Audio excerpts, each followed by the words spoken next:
Siempre es bueno contextualizar un poco. Antes de ver Números capítulo 15, es necesario recordar que a partir del capítulo 11 han sucedido diversas cosas, ¿no? Entre el pueblo para con Dios, ¿correcto?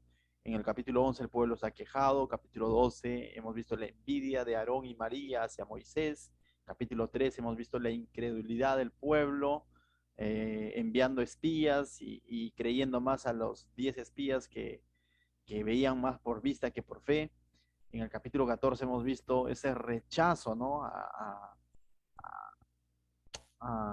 la exhortación que hace de alguna manera Josué y Caleb, pero no solo rechazo, sino finalmente vemos que Dios es el que va a terminar rechazando a toda una generación, ¿no? Por su incredulidad, por su dureza de corazón, ¿no? Entonces, pero si el libro de números terminara ahí, diríamos, oh, qué desalentador, ¿no? Como que de pronto eh, producto del pecado del pueblo, lógicamente, no tenemos por qué culpar a Dios, pero como que de pronto decimos, ya no van a ingresar a la tierra prometida, pero en ese mismo capítulo se ha mostrado y ha dicho que a los menores de 20 años, a ellos los iba a ingresar a la tierra prometida 40 años después, ¿no? Entonces Dios ha dado ahí, en la misma exhortación, en la misma disciplina, en el mismo juicio que está haciendo llegar a este pueblo incrédulo, también continúa su plan o su promesa que él ha hecho, ¿no? De introducirlos a la tierra prometida, porque ahí mismo menciona qué cosa que los menores de 20 años iban a ingresar 40 años después, ¿no? Mientras tanto iban a estar dando vueltas en el desierto. Un año por cada día que se tomaron estos espías para ver la tierra prometida, ¿no? Estamos en el Números capítulo 15, entonces vamos a ver que va a comenzar hablando nuevamente a Moisés y va a hablar nuevamente sobre las ofrendas, los holocaustos y todo, que quizás ya lo hemos visto en los primeros capítulos, tanto en Levítico, también lo hemos visto un poco en Números, entonces, ¿por qué de pronto Dios vuelve a poner énfasis sobre esto, ¿no? Entonces, lo primero que vamos a recordar es que lo que Dios comienza, lo termina. Por cierto, la palabra dice, ¿no? Que Él ha comenzado la buena obra y la va a terminar, ¿no? O sea, la va a perfeccionar hasta el día de Jesucristo, ¿no? Eso en cuanto a su iglesia, por ejemplo, ¿no? Hay un Salmo 138, verso 8, que también dice lo siguiente: Jehová cumplirá su propósito en mí. Misericordia, oh Jehová, es para siempre. No me desampares la obra de tus manos, dice este salmista, ¿no? Entonces, a esta promoción incrédula les dijo, ustedes no van a entrar. Pero Dios continúa con su plan. Los planes de Dios no se han acabado, no se han quedado ahí con la incredulidad del pueblo, sino va a continuar, va a introducir este pueblo finalmente porque él tenía todo un plan con el pueblo de Israel, ¿correcto? Entonces, lo que Dios, Oh, amén. lo que Dios comienza, lo termina, ¿correcto? No es que Dios va a dejar algo inconcluso. Si Dios ha comenzado su obra en tu vida, lo va a terminar, ¿no? A pesar muchas veces de nosotros, y eso también debemos reconocerlos, a pesar de nosotros que quizás no hemos respondido del todo a la perfección, en más de una ocasión le hemos fallado, pero Dios está ahí. Pero no para apañar nuestros pecados, no para apañar nuestra incredulidad, sino para corregirla, direccionarla y continuar su plan y sus propósitos en nuestra vida, ¿no? Entonces, si de pronto tú crees que le has fallado a Dios y todo acaba ahí y de pronto el enemigo te quiere hacer pensar diciendo, ¿sabes qué? No pasa nada con el cristianismo, no pasa nada, ya le fallaste, mejor regrésate al mundo. Eso no viene de parte de Dios. Ciertamente Dios es un Dios justo, pero también es un Dios que va a continuar, ¿correcto? Va a continuar. Él ha comenzado una obra en tu vida y la va a perfeccionar hasta el día de Jesucristo, dice, hasta que Él venga. Mientras tanto, todos estamos en ese proceso de ser santificados, en ese proceso de ser moldeados, ¿correcto? Ninguno de nosotros podríamos decir, yo ya terminé el proceso, yo sí ya llegué, ya estoy allá con el Señor. Todos todavía estamos aquí en la tierra y mientras estemos aquí en la tierra vamos a seguir siendo moldeados. Y parte de eso es lo que vamos a ver ahora aquí entonces. Mira lo que dice el verso 1. Dice, Jehová habló a Moisés diciendo, habla a los hijos de Israel y diles, cuando hayas entrado en la tierra de vuestra habitación, que yo os doy. ¿Te das cuenta, no? Entonces, les ha dicho que no van a entrar, pero al mismo tiempo les ha dicho que hay una generación, una nueva generación que sí va a entrar a la tierra prometida. Y hacia ellos ahora está poniendo su mirada a Dios y está diciendo, Jehová habló a Moisés diciendo, habla a los hijos de Israel y diles, cuando hayáis entrado en la tierra de vuestra habitación que yo os doy. Finalmente le está diciendo, van a ingresar a la tierra prometida. ¿Quién es? Esta nueva generación. En el verso 17, me voy a saltear solamente para poder ver eso, dice, también habló Jehová a Moisés diciendo, habla a los hijos de Israel y diles, cuando hayas entrado en la tierra a la cual yo os llevo. Entonces te das cuenta que finalmente Dios tenía las cosas claras. Finalmente Dios, él no había desechado este pueblo. Él sabía y todavía tenía la intención de introducir este pueblo. Lógicamente, Dios va a cumplir su palabra y toda una generación se va a quedar en el desierto, pero el pueblo como tal va a ingresar a la tierra prometida y Dios lo tenía todavía en sus planes, ¿correcto? Bien, ¿qué tal si oramos? Padre, te doy gracias, Señor, esta noche porque nos muestra, Señor, a través de esta palabra, que tú, a pesar del error o las fallas que hayamos cometido, Señor, tú siempre tienes planes, Señor, de restauración, de redención, Señor. Ayúdanos, Señor, a entender en qué caminar estamos, Señor, en qué proceso estamos metidos cada uno de nosotros, Señor, y a dónde nos quieres llevar. En el nombre de Jesús, danos entendimiento, Señor, para poder escudriñar tu palabra, mi Dios. En el nombre de Jesús, amén. Bien, del verso 3 al verso 21 va a dar una serie de sacrificios, holocaustos, pero básicamente son holocaustos de paz o comunión. ¿Y qué eran los holocaustos de paz y comunión? Básicamente eran holocaustos voluntarios, ¿correcto? Es cuando de una manera un devoto hacía esto, ¿no? No necesariamente era una obligación. Hay otro tipo de sacrificios como la expiación, que era obligatorio para todo pecador, ¿no? Pero las ofrendas de holocaustos, de paso comunión, básicamente mostraban el agradecimiento que debía de tener el ciudadano de Israel para con Dios, ¿correcto? Y es interesante porque les va a comenzar a hablar de estos holocaustos, de estos sacrificios o de voto, les va a comenzar a hablar cuando ellos todavía están en el desierto, ¿no? Pero todo esto ellos lo van a poder hacer cuando lleguen a la tierra prometida. Entonces vemos que Dios continúa con su plan, ¿no? Porque ya les ha dicho, ¿no? Cuando estés allá en la habitación, en el lugar, en la tierra que yo les voy a dar, ahí es donde ellos tienen que celebrar esta serie de holocaustos que vamos a leer, ¿correcto? Entonces te das cuenta que Dios en todo momento está considerando que su pueblo va a llegar y va a llegar a la tierra prometida. No es que Dios tenga dudas en que su pueblo vaya a llegar a la tierra prometida, Él la tiene clara, ¿no? Sabemos que Dios es omnisciente. Cuando Dios ve tu vida y tu vida está cimentada en Cristo y tú has entregado tu vida a Cristo y tú eres un hijo de Dios, quizás para nosotros pueden pasar por ahí ciertas dudas de decir, oye, ¿iré o no iré al cielo? ¿No? O sea, ¿cómo será eso? ¿No? ¿Cómo será el cielo? Dios la tiene clara. Hay moradas allá, dice. Él tiene claro que va a venir un momento y va a llevar a sus hijos, sean los que hayamos muerto en Cristo, los que estemos vivos en Cristo, pero de que nos va a llevar si estamos en Cristo. Entonces, para Dios esto no es una opción o una probabilidad, es una certeza. Y él tanto así que el libro de Apocalipsis incluso enseña parte de lo que vamos a hacer allá en el cielo o lo que vamos a hacer allá en su presencia. ¿Me dejo entender? Entonces, para Dios no es esto algo desconocido de cómo será. Para nosotros sí, ¿no? Oye, ¿cómo será estar allá en su presencia y todo lo demás? Pero Dios la tiene clara. Lo mismo vemos aquí en su pueblo. Dios sabía qué es lo que su pueblo y está pidiendo qué es lo que su pueblo va a hacer cuando esté en la tierra prometida. Pero ¿cuánto tiempo falta para que esté en la tierra prometida? Dios lo ha dicho, 40 años. Falta 40 años para que este pueblo esté en la tierra prometida, pero ya está dando instrucciones a Israel a través de Moisés diciendo qué es lo que ellos deben de hacer estando allá en la tierra prometida. Mira lo que dice el verso 3. Lo leemos desde el 1, ¿ya? Dice, Jehová habló a Moisés diciendo, habla a los hijos de Israel y diles, cuando hayáis entrado en la tierra de vuestra habitación que yo os doy, ¿no? ¿Te das cuenta? No. O sea, verso 3 dice, y hagáis ofrenda encendida a Jehová, él da por sentado lo que ellos tienen que hacer, ¿no? Dice, holocausto o sacrificio por especial voto o de vuestra voluntad para ofrecer en vuestras fiestas solemnes olor grato a Jehová de vacas y de ovejas. Entonces, vas a escuchar constantemente esta frase, olor grato a Jehová. Y esto es interesante, ¿no? Porque cada una de estas ofrendas no debían ser hechas por ser hechas, ¿no?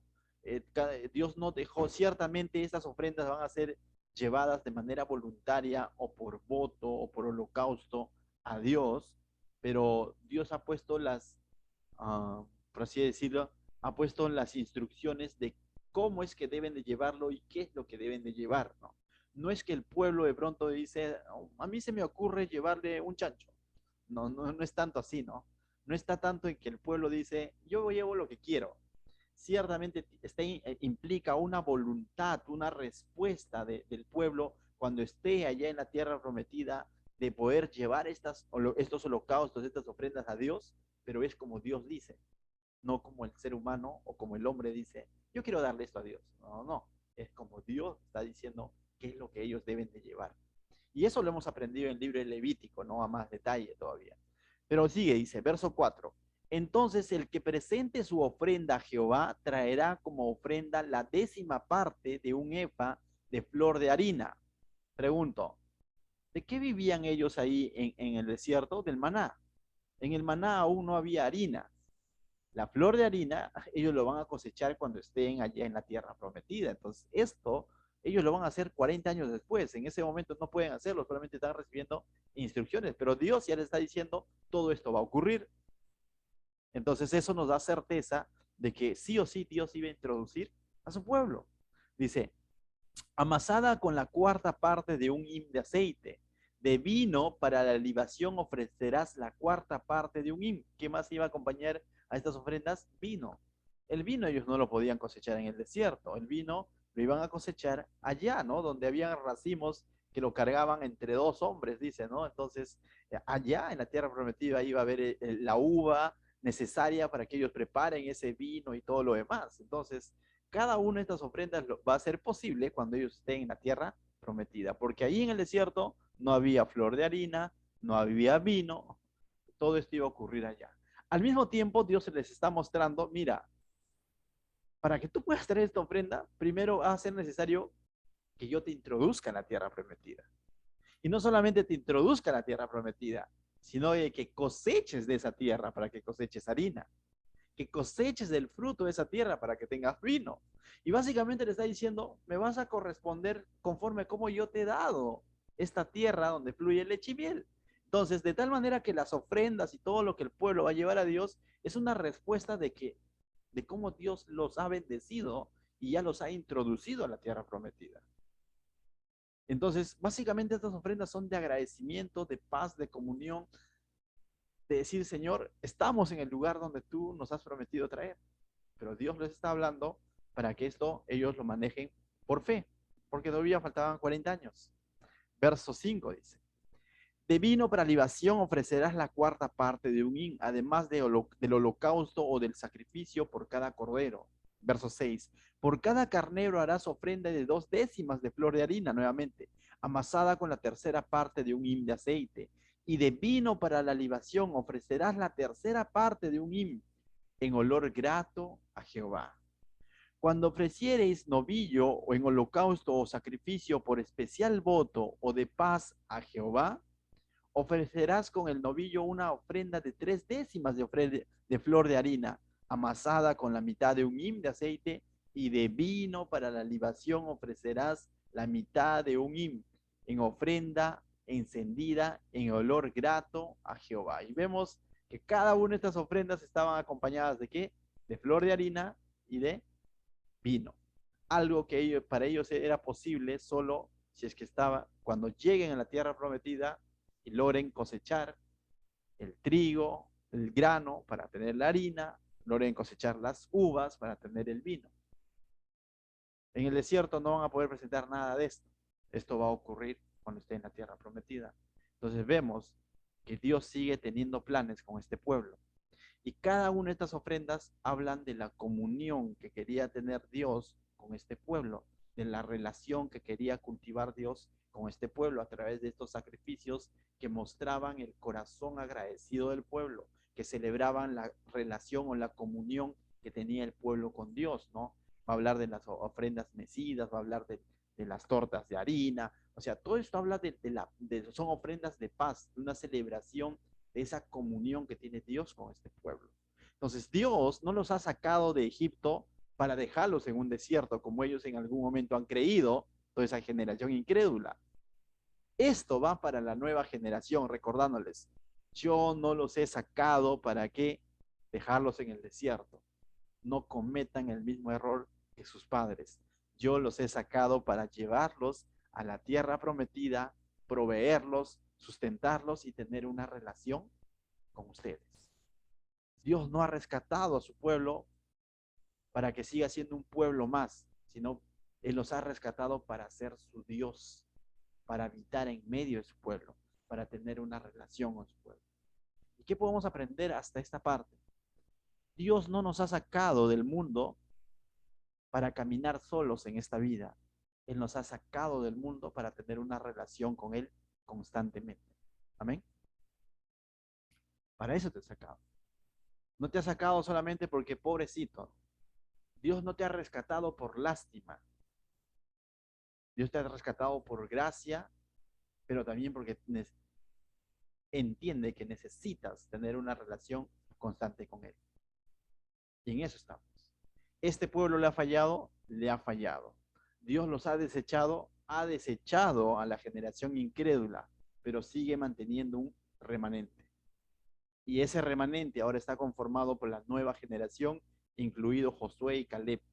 Y a ellos está haciendo llegar ahora sus instrucciones. Y sus instrucciones, todas estas instrucciones tienen que ver con tener una relación con Dios, una relación de comunión, de paz, de agradecimiento, de consagración a Dios y de fe en que Dios los va a introducir a la tierra prometida. De la misma manera con nosotros. Dios no nos ha rescatado sin ningún propósito. Ciertamente, hay esperanza, hay promesa de que nos va a llevar a estar allá por la eternidad con Él. Pero aún estando ahora aquí en esta tierra, a pesar de que en alguna otra ocasión fallamos, y de eso también va a hablar más adelante, erramos en algún momento, su Santo Espíritu está ahí para mantener esa comunión con Dios. Está ahí convenciéndonos de pecado, está ahí contristándonos, está ahí intercediendo por nosotros para estar en esa comunión continua con Dios.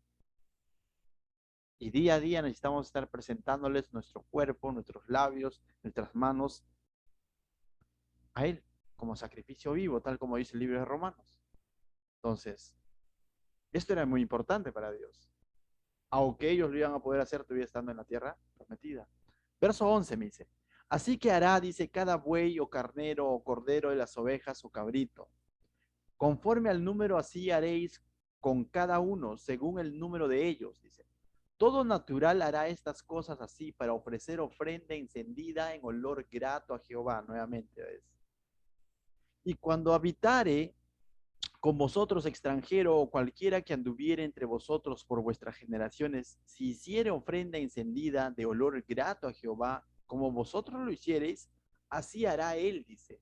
Un mismo estatuto tendréis vosotros de la congregación y el extranjero que por vosotros mora, será estatuto perpetuo por vuestras generaciones, como vosotros, así será extranjero delante de Jehová, dice, ¿no?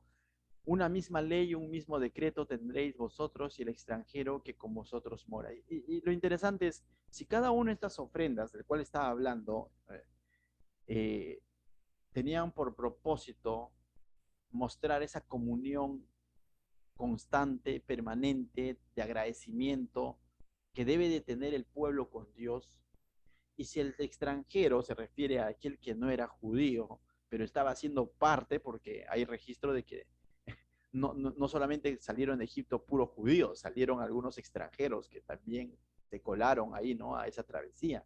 Estaban ahí, por eso que constantemente habla sobre los extranjeros que estaban ahí, ¿no? O sea, entre los judíos.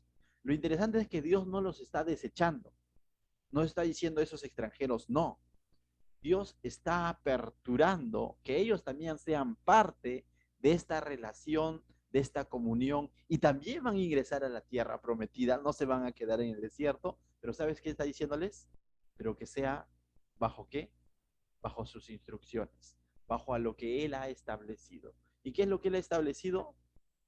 que sea a través de estos sacrificios, estos holocaustos, que lógicamente apuntaban a lo que Cristo iba a hacer por nosotros, pero en el contexto era la manera como el pueblo se relacionaba con Dios, era la manera como el pueblo correspondía a la provisión de Dios, era la manera como el pueblo celebraba esa comunión con Dios, era la manera como el pueblo celebraba esa paz con Dios. O sea, el extranjero no era excepto de esto, sino más, muy por lo contrario, le está diciendo, si quieres habitar entre nosotros y quieres tener una comunión conmigo, así como mi pueblo le es necesario, tú también necesitas. Y vemos que los sacrificios podían también todos ser presentados por ellos de la misma manera. Y lógicamente esto está apuntando a algo mayor, ¿no? Hablando desde el punto de vista mesiánico, ¿no? Tanto judíos como griegos, como lo dice Pablo, necesitamos creer en el sacrificio perfecto, que es Jesucristo. Jesucristo no hizo un tipo de obra o un tipo de sacrificio por los judíos y otro tipo de sacrificio por los gentiles. El mismo sacrificio es válido para ambos. Muchos de los suyos no creyeron, pero los que creyeron les dio potestad de, ¿qué dice? De ser hechos hijos de Dios. Es decir, no, ni siquiera de Abraham, ¿no?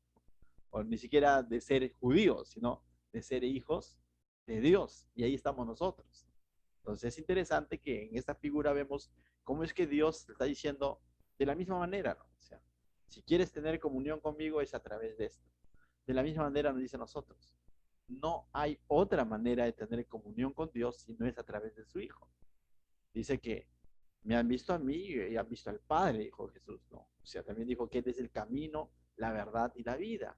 La Biblia también nos dice que no hay otro nombre dado a los hombres en quien no haya salvación, sino es en Jesucristo, ¿no? O sea, en Él hay salvación para judíos y gentiles, ¿no? Entonces, es interesante ver esto, ¿no? Entonces, esta serie de sacrificios que ellos debían de presentar, definitivamente tiene un común denominador, tenían que ser de olor grato a Jehová. ¿Y cómo es que esto iba a ser de olor grato a Jehová? Siempre y cuando sea a la manera como Dios lo está determinando, sin añadirle ni quitarle. ¿Me dejo entender? No podían añadirle ni quitarle. Si por ahí se le ocurría a alguien quizás una poción mágica como los hijos de Aarón, simplemente iban a ser consumidos. No, no es de olor grato. Si por ahí alguien decía, no, yo mejor de cabrito le voy a dar chanchito, no era válido. Si mejor vez de flor de harina le doy, no sé, otra cosa, le doy avena, no es válido. O sea, y aunque nos parezca, uno podría decir, pero tanto así, es que la cosa no está en lo material, la cosa está en lo que Dios está diciendo y está en la obediencia que debemos de tener o debía de tener el pueblo en el contexto a lo que Dios decía. Es como cuando retomamos la creación, ¿no? Tanto por haber comido el fruto de un árbol, dicen muchos, ¿no? O sea, no está tanto en el fruto, si era manzana, pera, plátano, no sé, no, sino está en el hecho de que se obedezca la voz de Dios, la instrucción de Dios, el no comerás. Y si el hombre come o toma este fruto y come, eso es desobediencia, o sea, es blanco o negro. Entonces, ese es el punto de cómo es que Dios es tan específico en cómo es que debe de presentarse cada una de estas ofrendas para que sea de olor grato a Jehová. Tenía mucho que ver con ser minuciosos en cumplir con cada una de las especificaciones, pero también tenía mucho que ver con la actitud. Y eso lo podemos ver ya en el libro de Levítico a detenimiento, de que no solamente era llevar el sacrificio, no solo llevar sino era colocar sus manos sobre el sacrificio, ¿no? Mecer cada uno de estos ofrendas, ¿no? Entonces eso hablaba de la actitud de la persona que estaba presentando este sacrificio, ¿correcto? Entonces, eh, para que sea de olor grato, tenía que ser conforme a lo que Dios había establecido. Correcto. Si lo hacemos de una manera diferente, podría haber una buena intención y decir, pero esto me parece mejor, pero si Dios no lo ha establecido así, mejor no lo hagas. Entonces, eso es interesante, ¿correcto? Y tú dices, ¿y cómo aplica hoy eso a nosotros? ¿No? O sea, lo que normalmente decimos, ¿no? Ven al Señor tal como eres, pero no como quieres. ¿Me dejo entender? Ven al Señor tal como eres, ¿cierto? Como estamos, pero no como queremos. ¿De qué manera venimos al Señor? Es a través de Cristo.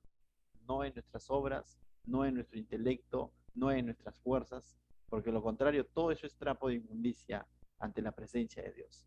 Pero cuando venimos a través de Jesucristo, ahora seas el peor de los peores, o seas el menos malo, pero a través de Jesucristo eres visto como justo. Eso es sinónimo de agradable a Dios. Y eso es posible solo a través de Cristo. No, Señor, mire, yo vengo porque no he sido tan malo, soy un buen padre de familia, he ayudado a los pobres, eso no vale. Estás viniendo como te da la gana, Dios, no como Él lo ha instituido en su palabra. Venimos a Dios a través de Jesucristo. En Cristo somos justificados. Amén. Entonces, a partir del verso 17, vamos a ver un poco más. Ya dice: también habló Jehová a Moisés diciendo: habla a los hijos de Israel y diles: cuando hayáis entrado en la tierra a la cual yo os llevo, nuevamente te das cuenta, o sea, todo esto va a ocurrir cuando el pueblo ingrese a la tierra prometida, ¿no? Dice: cuando comencéis a comer del pan de la tierra, te das cuenta, ya no van a comer maná, sino van a comer el pan de la tierra, ¿no? Fruto de esa tierra, ya mejor dicho, ¿no? Ofreceréis ofrenda a Jehová. Ahí es donde todo esto se va a cumplir, ¿no? O sea, si no, no hay flor de harina, no hay vino y todo lo que hemos hablado. De lo primero que amaséis, ofreceréis una torta en ofrenda, como ofrenda de la era. Así la ofreceréis. De las primicias de vuestras masas daréis a Jehová, ofrenda por vuestras generaciones, ¿no? Entonces, nuevamente vemos de que lo que ellos van a dar no es algo que les pertenece en sí. Lo que ellos van a dar es algo que en reconocimiento a cómo es que Dios les ha dado primero. Y es algo que también debemos entender, es un buen principio en cuanto a la ofrenda, y no me estoy refiriendo a la ofrenda económica necesariamente, no lo rebuscamos a eso, sino en todo lo que hacemos para Dios debe ser una ofrenda, ¿no? Una entrega hacia Dios, básicamente. Tu vida, tu tiempo, tu servicio, tu dinero. Pero cada una de estas cosas que nosotros en algún momento le damos a Dios, debemos recordar que no le estamos dando algo que nos pertenece, le estamos dando algo que Él nos ha entregado, me dejo entender. O sea, eh, a veces como dice, ¿no? Nos hacemos broncas de poder darle al Señor cuando entendemos que nosotros, o cuando a veces pasa por nuestra mente, quizás inconscientemente, de que nosotros somos dueños de nuestra vida. Y cuando tenemos eso, ese chip en nuestra mente, pensando que somos dueños de lo que tenemos, o de nuestra vida, o de nuestro tiempo, pareciera que se nos está arranchando algo, ¿no? Y va a haber dolor de bolsillo, o como dice el Nuevo Testamento, con tristeza, ¿no? Pero cuando entendemos y vemos desde la otra perspectiva de que somos mayordomos de los recursos, del tiempo, de las fuerzas, de los dones que Dios nos ha dado, no nos vamos a hacer problemas cuando Dios nos demande que le entreguemos nuestro tiempo, nuestro servicio, nuestros dones, nuestros recursos. Porque vamos a entender que el Señor nos ha dado para administrarlo, ¿no? ¿Te imaginas un dueño diciéndole a su mayordomo: pásame las llaves del auto? Y el mayordomo llegó a pensar que ya es su auto, ¿no? Por el hecho que él tenía las llaves. Cuando el mayordomo piensa que él es dueño, sonó, pues, ¿no? Porque le va a doler ahora poder soltar. ¿Me dejo entender? Y es como que Dios nos ha encargado, ¿no? Pero a veces se nos encarga algo, durante mucho tiempo lo tenemos y cuando ya nos piden, como que ya duele, ¿no? Poder entregarlo porque como que ya lo hemos visto como algo propio, como algo nuestro, ¿no? Y cuando el Señor nos demanda, como que ya nos cuesta, ¿no? Entonces, eh, pero es interesante cómo el Señor acá les muestra a este pueblo de que ellos todo esto van a ser posible cuando hayan experimentado la cosecha estando ya en la tierra prometida. Entonces recién ellos van a poder dar todo esto a Dios. Cuando hayan degustado de la provisión, del favor de Dios, recién van a poder dar todo esto, ¿no? Yo les digo, porque les voy a confesar algo que pasa, a veces les voy a confesar, pues no me vean como un pecador, sino pasa por mi mente a veces, ¿no? Entonces, veo, por ejemplo, los amortiguadores de mi carro ahorita están así, pero están que suenan, ¿no? Tro, tro, tro, tro, tro. Y por mi mente pasa: todo por haberme ido a la 41, digo. Hasta que pues viene una voz y me dice, ¿quién te dio el carro? Y digo, uy, Señor, ciertamente dije que era para tu obra, pero hay momentos que pasa por la mente que digo, su todo puede haberme ido a la 41. Me dejo entender, ¿no? No sé si te ha pasado cosas como esas, ¿no? Entonces a mí me ha pasado, hasta que entiendo y digo, Señor, pero si no fuese por ti ni el carro lo tendría, ¿no? Y me iría a trabajar en mototaxi como antes lo hacía, ¿no? Entonces como que piso tierra y de pronto digo, Señor, ciertamente tú me lo has dado, ¿no? O sea, y está en ti, ¿no? Jehová da, Jehová quita. Entonces, cosas como esas nos puede pasar muchas veces. Ay, ¿para qué me habré comprometido a ir a ayudar el día domingo a la iglesia? ¿No? O sea, y a veces, ¿te ha pasado alguna vez? Pero cuando entendemos que el Señor nos da fuerzas, nos da trabajo, nos da economía, decimos, Señor, ciertamente es poco lo que te estoy dando. O sea, no es tanto. Pero cuando a veces llegamos a pensar que es nuestro, ¿no? O sea, ahí es donde muchas veces nos va a doler. El pueblo muchas veces va a caer en eso. Por eso que en Malaquías, más adelante, el profeta va a ser duro cuando les va a decir están robando a Dios, porque va a ser literal, porque es algo que literalmente Dios les va a dar. Y eso vamos a ver en el libro de Josué, que literalmente les va a dar tierras a cada tribu. Y él, lo que único que tenía que hacer la tribu es, después de cosechar, de disfrutar esta tierra, corresponder una parte a Dios, ¿no? O sea, pero ellos van a llegar a un punto en el que no le van a dar lo mejor a Dios, no va a ser de olor grato, sino le van a dar lo que sobra. Y en Malaquías le va a decir, ¿eso le darían a sus príncipes? Le va a decir Dios, ¿no? A través del profeta. O sea, ¿eso se lo darían a sus príncipes? Le va a decir, no, ¿cómo? Es como que este, lo va a cuadrar, ¿no? Y ahí, en ese contexto es que le va a decir, han robado a Jehová, porque Dios les ha dado, pero ellos simplemente no. Hoy en día hay maneras de robarle a Dios, sí, hay manera de robarle a Dios. Tiempo quizás, ¿no es cierto? Muchas veces le robamos tiempo a Dios. Y que en realidad, yo digo, ¿no? Dios no la necesita, sino que más bien Dios nos demanda esto porque esto va a fortalecer nuestra comunión con Él de alguna manera, ¿no? Por ejemplo, Dios necesita de tus devocionales. Dios necesita de tus oraciones. Dios necesita de tu congregar. Dios necesita que tú leas la Biblia. No. El que necesita todo eso eres tú, soy yo. Y debemos entender que es un privilegio todo eso. Pero Dios lo demanda de su pueblo. ¿Para qué? Para mantener esa comunión con Él. Pero nosotros vemos como que de pronto el Señor nos está quitando nuestro tiempo, nuestra energía. Pero, hey, cabeza de choclito, es para tu bien, diría el Señor, ¿no? O sea, no lo dice así, yo lo digo así, ¿no? Pero como que es para nuestro bien, ¿no? O sea, porque Él en realidad no lo necesita, pero sí va a disfrutar de esa comunión cuando tú le dedicas tu tiempo, tu familia, eh, los talentos, los dones que te puede haber dado, incluso los recursos, ¿no? Porque al final eres tú el que va a ser bendecido, ¿no? O sea, soy yo el que va a ser bendecido. Entonces, a veces nosotros llegamos a pensar, a tener ese tipo de mentalidad, ¿no? Y por eso que cuánto énfasis puso Dios sobre este pueblo, sobre esto, lo ha puesto en Levítico, también en Éxodo, hemos visto ahora en Números, en Deuteronomio vamos a volver a ver nuevamente sobre las ofrendas y todo eso más, y es en lo que cayó el pueblo. Tú dices, ahora, si el pueblo de Israel, habiendo recibido de parte de Moisés todas estas instrucciones, llegó a un punto de no cumplirlo, oye, alerta, ¿no? Danger, como dicen, peligro.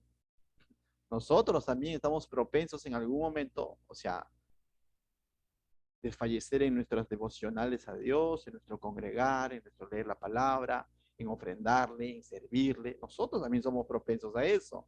Entonces, pero que el ejemplo de Israel no nos desanime, sino nos ponga en alerta y digamos, ¿cuánto necesito en estar alineado con el Señor constantemente? Porque en cualquier momento puedo caer en incredulidad como ellos cayeron. ¿Me dejo entender? Sí.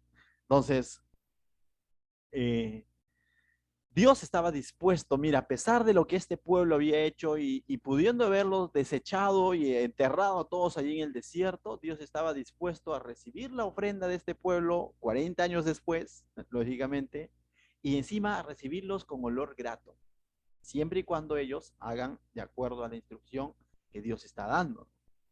De la misma manera, Dios está dispuesto, a pesar del error que en algún momento, quizás si miramos hacia atrás, no hemos sido perfectos, pero Dios está dispuesto a recibir tu ofrenda.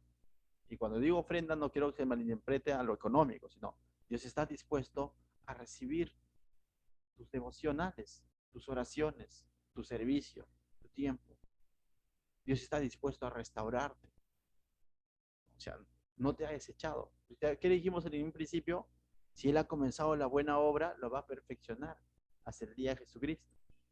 Si Él realmente, o si realmente creemos que en Cristo hemos sido justificados, estamos en ese proceso de santificación. Y ese proceso de santificación no es un día, sino es todos los días. ¿Y de qué manera nos va a santificar? A través de su palabra, ¿no? Juan dice, tu palabra es verdad, ¿no? Y tu palabra nos santifica, ¿correcto? El Santo Espíritu nos santifica, pero a través de su palabra, y estamos en ese proceso. No hemos sido desechados, ¿no? Entonces, Dios es un Dios santo que está dispuesto a santificarnos hasta terminar la obra, ¿no? Hasta el día en que estemos frente a Él, como dice, sin mancha, ¿no? O sea, sin mancha. Todo esto va a ser posible solamente en Cristo. ¿Ya? Pero a pesar de lo que ahora vemos, de que Dios va a recibir la ofrenda de este pueblo y quiere recibirla con olor grato, pero va a seguir dando ciertos mandamientos al pueblo. Mira lo que dice el verso 22 al 29, vamos a leerlo rápidamente. Dice, cuando erráis, mira, porque Dios sigue manejando la posibilidad de que el pueblo pueda fallar, ¿eh? Es interesante, ¿no? Porque aquí dice, cuando erráis, dice, es decir, que puede llegar ese momento, ¿no es cierto? ¿Ya? Y no hicierais todos estos mandamientos que Jehová ha dicho a Moisés, todas las cosas que Jehová os ha mandado por medio de Moisés, desde el día que Jehová lo mandó, y dice, y en adelante por vuestras edades. Entonces, primero, cuando dice, si es que llegas a errar, no, pero la palabra erráis, y vamos a ver más adelante, mira lo que dice el 24, si el pecado fue hecho por hierro, no, entonces, y uno dice, ¿qué es hierro? ¿No? O sea, para aclarar, ¿no? Está sin H, no está con Y, ¿no? Entonces, no es hierro de metal, ¿no? Sino está hablando de hierro, es de errar, ¿no? Y básicamente el hierro viene a ser el pecar sin intención, el pecar involuntariamente, el pecar por ignorancia, el pecar por descuido, el pecar por desorejado. ¿Me a entender? O sea, ¿por qué? Porque más adelante va a hablar de otro tipo de pecado con alevosía, de otro tipo de pecado que se va en contra de Dios totalmente. Este es un pecado que Dios está considerando posible en su pueblo, pero lo dice claramente que es por hierro. Es decir, si erráis, cualquiera de esos mandamientos que ha hecho llegar, porque de pronto, no sé, o sea, se fue al baño mientras estaba instruyendo el sumo sacerdote y este presentó un sacrificio, pero diferente, ¿no? Entonces ya, se le fue, ¿no? Entonces hay una salida de parte de Dios. Y qué santo y qué bueno es Dios que siempre está buscando esa restauración a su pueblo, no lo está desechando del todo, está considerando ese pecado por hierro. Mira lo que dice. Si el pecado fuere por hierro, con ignorancia de la congregación, va a hablar de un pecado congregacional, incluso de todo el pueblo como nación. Toda la congregación ofrecerá un novillo por holocausto, ¿no? En olor grato a Jehová. Entonces tiene que presentar qué cosa, un holocausto, un novillo, ¿no? Con su ofrenda y su libación conforme a la ley, y un macho cabrío en expiación. Recuerda, el macho cabrío en expiación básicamente es como muestra de reconocer su culpa.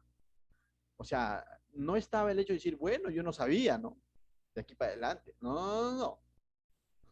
Ha sido por error, ha sido involuntariamente, ha sido sin intención, ha sido por ignorancia, pero igual tienes que reconocer tu culpa. Es como que de pronto yo estoy conduciendo el semáforo, y a veces me va a pasar el semáforo, yo estoy conduciendo mi automóvil, ¿ya? Y de pronto está en verde, ¿no?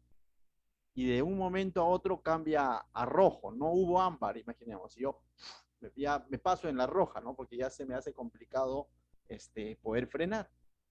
Me ve el policía de tránsito y yo no le puedo decir, no, es que no me di cuenta, cambió muy rápido. No, ha cerrado, o sea, simplemente ha cerrado. Es distinto que si yo veo que está en rojo y digo, "Ah, este semáforo va a demorar", dice, lo acelero habiendo estado estacionado. Ese es otro tipo de pecado del cual vamos a hablar más adelante.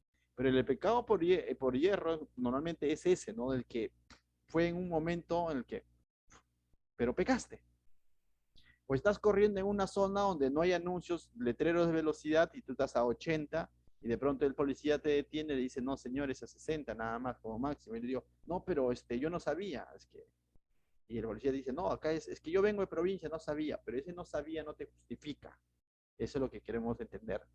El no sabía no nos justifica, la ignorancia no nos justifica, sino si yo me doy cuenta que he estado pecando contra Dios en diversas áreas, es necesario mostrar mi arrepentimiento, mostrar mi culpa. Mira, dice.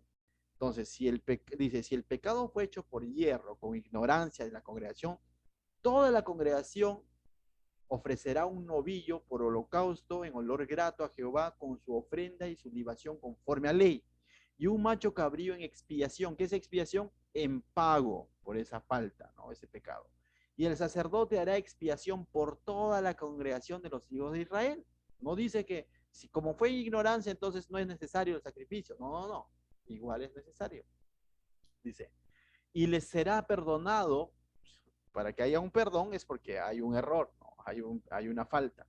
Porque hierro es, y ellos traerán sus ofrendas, ofrenda encendida a Jehová, y sus expiaciones delante de Jehová por sus hierros, y serán perdonados a toda la congregación de los hijos de Israel. Y el extranjero que mora entre ellos, por cuanto es hierro de todo el pueblo. Entonces, si había un pecado por hierro, igual tenían que presentar su sacrificio. Es un pecado congregacional.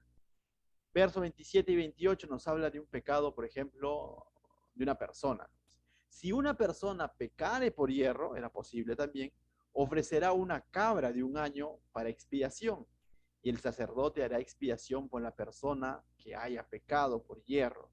Cuando pecare por hierro delante de Jehová, dice, la reconciliará y le será perdonado. Entonces, esto nos muestra que la ignorancia no nos justifica, tampoco nos absuelve de culpa. Puede haber sido por ignorancia, pero igual eras culpable y te era necesario presentar tu sacrificio. Entonces, no era de que, oh, no, pero fue algo involuntario, igual es pecado, ¿no? Entonces, lo único que absuelve de alguna manera al pecador, sea por hierro, venía a ser qué cosa? El sacrificio, ¿no? De esta expiación que presentaba. Eso, de alguna manera, pagaba por su error, ¿correcto? Lo mismo funciona hoy en día para nosotros. O sea, el haber dicho es que yo ignoraba que eso estaba mal, no nos justifica. Lo que nos justifica es Cristo, el sacrificio, nuestra expiación, nuestra ofrenda expiatoria, que es Él. Ya que, mira lo que dice Hebreos 9:22, dice que sin derramamiento de sangre no hay remisión. O sea, tiene que haber un pago. No basta con decir, es que yo no sabía, que yo no había, esa parte a mí no me explicaron, ¿no? Sino, error es error, pecado es pecado, pero una cosa es involuntario y la otra cosa es abiertamente contra Dios, que vamos a hablar la próxima semana. Entonces, pero también al mismo tiempo tenemos que notar aquí que Dios sigue en todo momento, está buscando restaurar a su pueblo, no lo está desechando, sino está buscando restaurar. Ahora, ya está en el poblador congregacional o en la persona que erró por ignorancia cumplir con este estatuto. Si esta persona o la congregación, ante estas instrucciones que Dios está dando, así su pecado haya sido por hierro, y de pronto dice, no, pero no tenemos por qué presentar, ajá, eso te vuelve un pecador abiertamente contra Dios. Ya no tanto por lo que hiciste, sino por cómo estás respondiendo ante su palabra. Y eso lo vemos claramente en Levítico, ¿no? O sea, los pecados de culpa. Entonces, si eras culpable, tenías que reconocerlo, tenía que haber un reconocimiento. No podías decir simplemente, no, es que eso, por ejemplo, ¿no? Cuando eras impuro ceremonialmente, eso no te hacía pecador, sino te hacía impuro ceremonialmente, de participar en el tabernáculo. Pero si a sabiendas, sabiendo que estás impuro, tú participabas, eso te hacía un transgresor de lo que Dios había dicho. ¿Me dejo entender? Entonces, mucho mejor es decir, Señor, perdóname, porque en error, sé que te fallé, pero igual te fallé, o sea, he errado. Es mucho mejor haberse pasado la roja y si te para el policía de tránsito decir, ciertamente reconozco mi falta, decir, no, es que yo no lo vi, porque tiene que ver mucho con la actitud ante Dios de reconocer nuestras faltas. Mismo Pablo, por ejemplo, nos muestra en el libro de Romanos, en el capítulo 7, verso 7, mismo Pablo, él creía que estaba cumpliendo toda la ley. O sea, Pablo, ¿no? Él dijo fariseo de fariseos en cuanto a la ley irreprensible y todo lo demás, ¿no es cierto? Conocemos Saulo, ¿no? O sea, él creía estar cumpliendo toda la ley. Pero hasta que se le fue expuesto, de pronto él se dio cuenta que él era codicioso, ¿no? Mira lo que dice Romanos 7:7. ¿Qué diremos pues? ¿La ley es pecado? En ninguna manera. Pero yo no conocí, dice, pero yo no conocí el pecado sino por la ley, porque tampoco conociera la codicia si la ley no dijera no codiciarás. Hasta que él encontró en la ley que decía no codiciarás, de pronto se dio cuenta que él era codicioso. Y la codicia no era algo externo necesariamente, ¿no? Él en cuanto a guardar el sábado, cumplir con los sacrificios, todo lo demás estaba bacán, era circuncidado, todo lo externo, ¿no? O sea, hasta que se dio con la palabra que le decía no codiciarás y se dio cuenta que en su corazón había codicia, justamente con algo que él no había considerado, ¿no? Y justamente luego se dio cuenta que todo esto también necesitaba ser arrepentido ante el Señor, ¿no? O sea, Pablo, creyéndose irreprensible, ahora se da cuenta que ignorancia él estaba pecando, hasta que antes no, que la ley no le mostrara que no codiciarás, él no se había dado cuenta de su codicia. Entonces, si Pablo mismo de alguna manera se topó con esto y de alguna manera a través de estas palabras nos muestra que él era pecador en ignorancia, podríamos decirlo, creyéndose celoso en las cosas de Dios, pero pecador. Si él mismo tuvo que arrepentirse, ¿por qué no nosotros? O sea, si él mismo necesitó de Jesucristo siendo fariseo de fariseo. Entonces, hizo muchas cosas por ignorancia. Entonces, Pablo es un claro ejemplo de eso. Nosotros podríamos decir, es que, pero yo lo hice creyendo que las cosas estaban bien por el bien, sí, pero si de pronto la palabra de Dios nos muestra que está mal, es bueno arrepentirnos. Es que yo era celoso de las cosas del Señor y por eso traté mal a las personas, es necesario arrepentirse, ¿no? O sea, decir, Señor, creyendo hacer el bien y ser el mal, ¿no? Perdóname. Y venir a Cristo, porque recuerda, la ignorancia no nos justifica, el que nos justifica es Cristo. La ignorancia no podría presentar una excusa, decir yo no sabía, pero igual necesitamos de Cristo. En Cristo somos justificados, realmente en Cristo somos reconciliados. Así como este pueblo, para poder reconciliarse con Dios, así sean pecados por ignorancia, necesitaban de un sacrificio, nosotros también necesitamos recurrir al sacrificio de Cristo, ¿no? Colosenses 1:20 dice, y por medio de él dice reconciliar consigo todas las cosas, así las que están en la tierra como las que están en los cielos, haciendo la paz mediante la sangre de su cruz. Solo a través de Jesucristo podemos estar en paz con Dios. Mucho menos decir, es que mi error es menor al error del hermano, ¿no? O mi pecado es más pequeño que el pecado del hermano. Eso tampoco justifica, solo Cristo justifica. Ellos no podrían decir, mi pecado ha sido en ignorancia, en cambio los gentiles pecan abiertamente. Tranquilo, igual necesitas recurrir al sacrificio para el pueblo de Israel, ese sacrificio de un macho cabrío, para nuestro caso, al sacrificio de Cristo. Era necesario. Solo en él hay reconciliación. Según de Corintios 5:18 dice, y todo esto proviene de Dios que nos reconcilió consigo mismo por Cristo y nos dio el ministerio de la reconciliación. Dice que Dios estaba en Cristo reconciliando consigo al mundo, no tomándoles en cuenta a los hombres sus pecados, y nos encargó a nosotros la palabra de la reconciliación. Solo a través de Jesucristo podemos ser reconciliados con Dios por cualquier tipo de pecado de ignorancia que podríamos cometer. Más todavía, pues no, si son pecados que lo hemos hecho a sabiendas. Hebreos 2:17 dice, por lo cual debía de ser en todo semejante a sus hermanos para venir a ser misericordioso y fiel sumo sacerdote en lo que Dios se refiere para expiar los pecados del pueblo. ¿Qué es lo que hacía este animalito con el pecado de hierro que iba a cometer el pueblo? Expiarlos, ¿no? Pagar sus pecados.